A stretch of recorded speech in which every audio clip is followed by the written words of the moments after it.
everyone. Good morning. As mentioned, I am a medium, and part of my work as a medium is to do personal and private readings with people.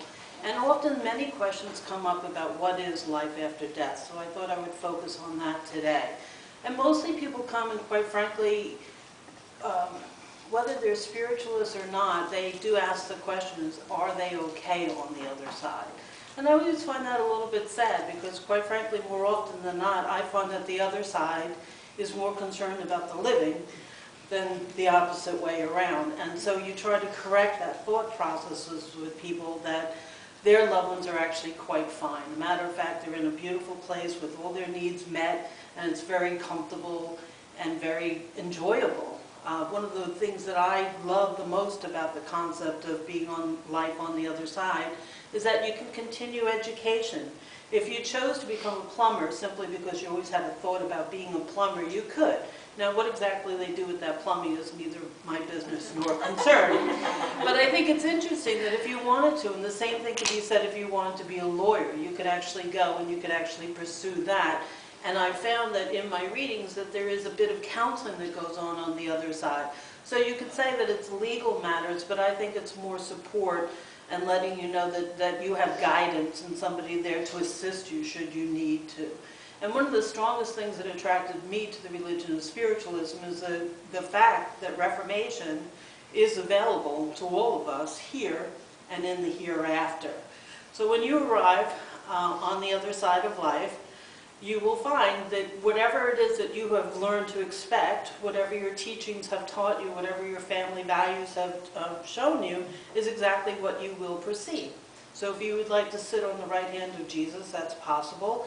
Buddha, Krista, whatever religious figure you find yourself drawn to, if it's a god of any sort, they will then be there to appease that thought process for you.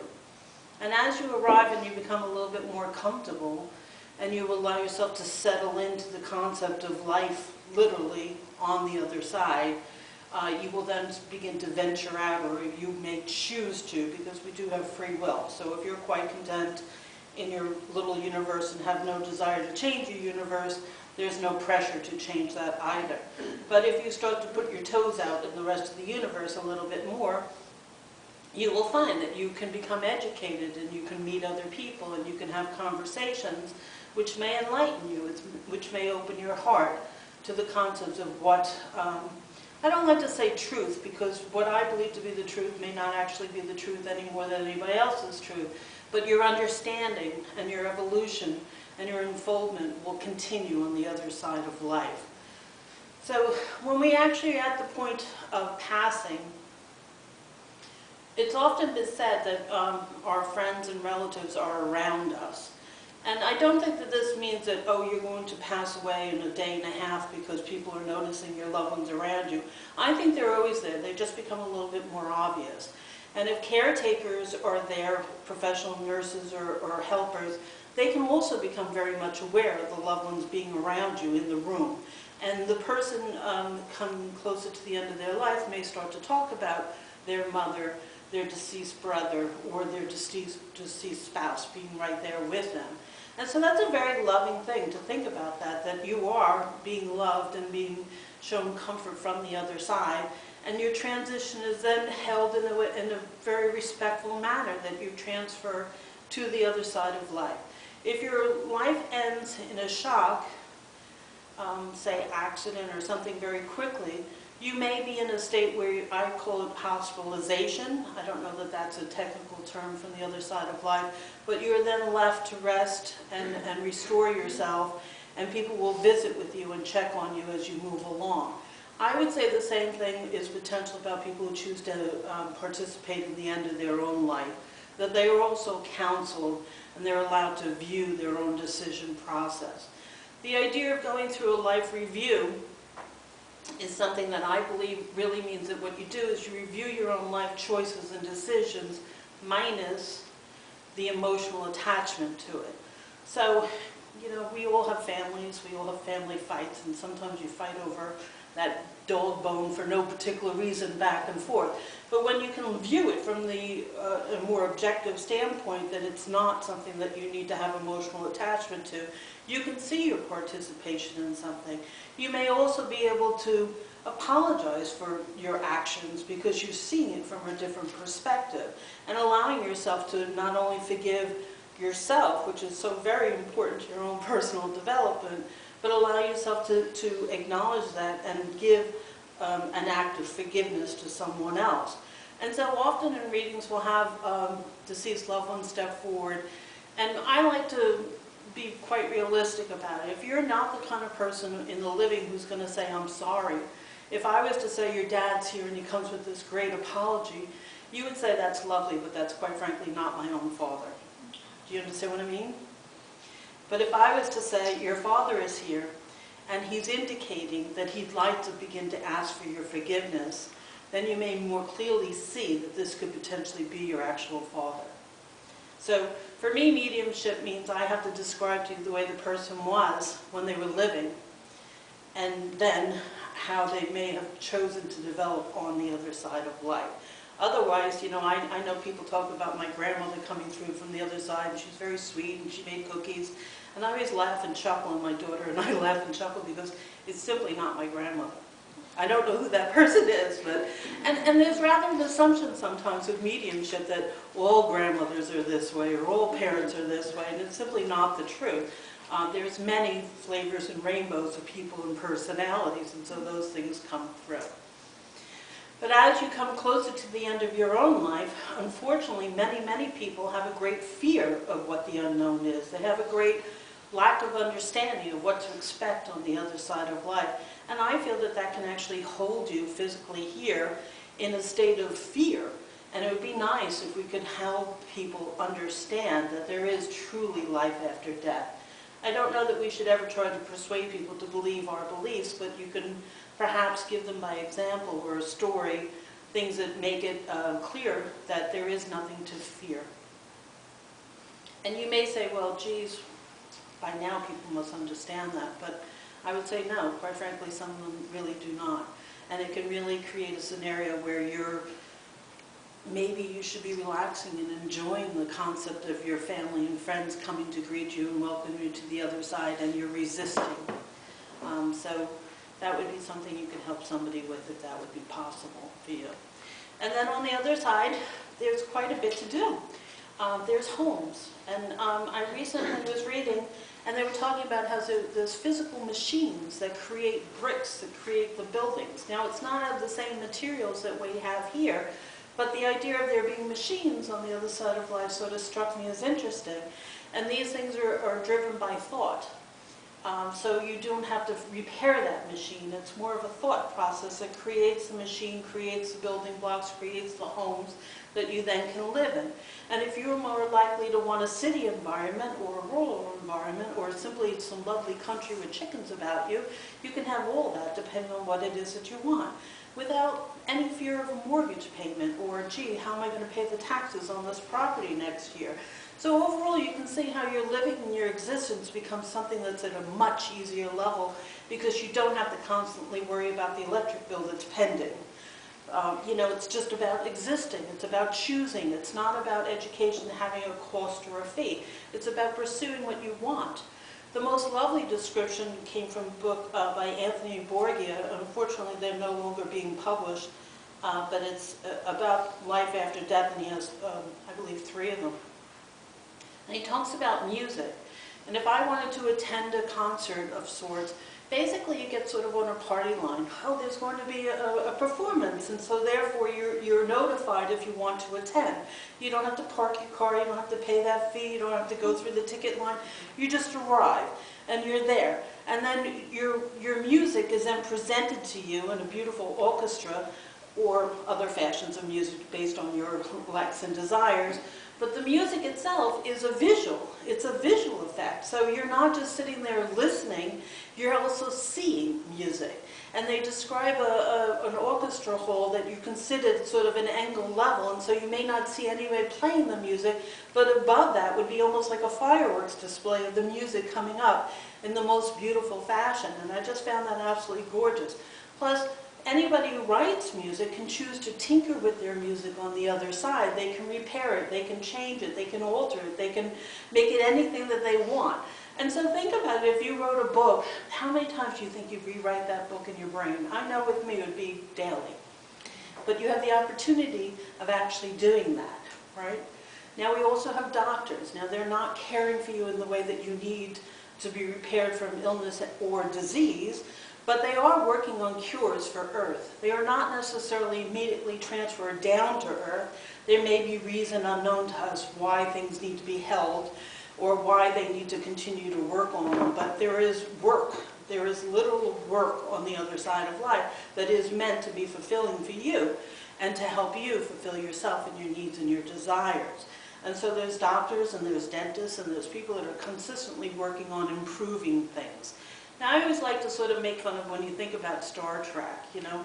Did anybody think that little flip phone thing, you know, beam me up, Scotty?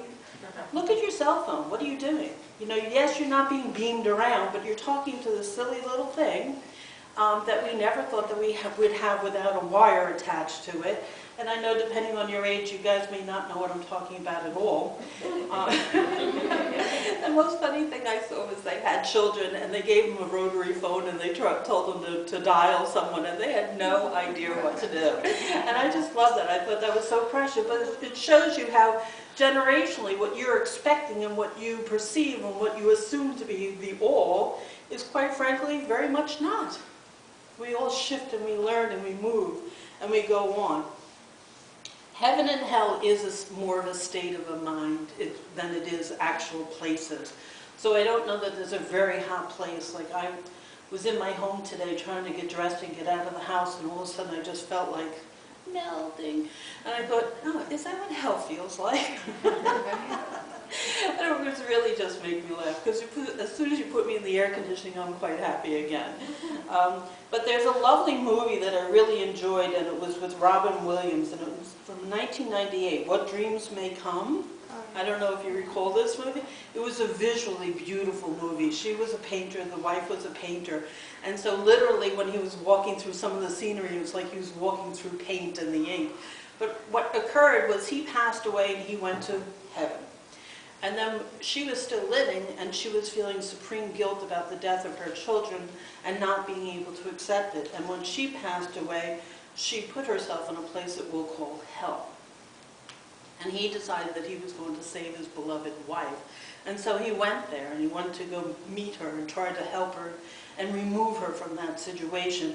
And the longer he stayed, and the longer he talked to her, the more the heaviness and the emotional and the obsession and the depression all overcame him and he was the one that was then in the stupor, and she had to actually help him out of the situation, and she started to acknowledge her husband in that love, and it took them both out of that place.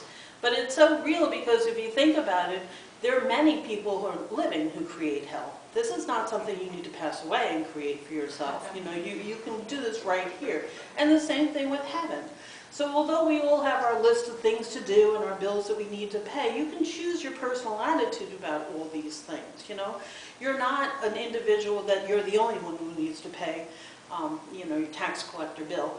You are part of the all. And so it's easy enough to just simply say, yes, that's the accepted life that I've chosen, and I'm lucky enough to own a home, so therefore I get that lovely bill. Which now will push you into the more positive side of the situation. Because we do. It gets really hard. No matter how spiritual you feel you are, life in reality can be a very weighty thing. Especially nowadays. It's not much fun to turn on the TV. I think I'd rather not, quite frankly. So if you think about that, where we create our own heaven and our own hell, but we are also in a situation where we can evolve and allow ourselves to go forward and push and pursue things that are interest to us, without having anything to hold you back. Really, the world is endless, right? It's just endless. It just keeps going on and on and on, and what could be boring about that? For me, I thought, well, I'd probably sit down for a good solid 2 years and read all the books I own. I wouldn't have to move 3 inches. And that would be heaven for a while, because I could actually literally be able to do what I wanted to do. Because there's always an interest, there's always something that you want to pursue. You would hope. you know? And if that's not the case, then perhaps just the simple availability may spark you to that idea and that concept of moving forward. So there is beautiful gardens, there's flowers, there's lakes, there's streams, there's buildings, there's cities, there's animals, there's birds. All these things are on the other side of life. And the birds don't need to be fed nor cleaned up after, so that also makes it very lovely. But just the thought of being able to be with your own loved ones, and if you're a young child, there is the opportunity to grow on the other side to adulthood. And if you're there without your own family parents, then other people will step up to take that job, which would be mutually fulfilling for both parties, which is really what it's all about. Another interesting thing is there's no marriage, and I thought about that.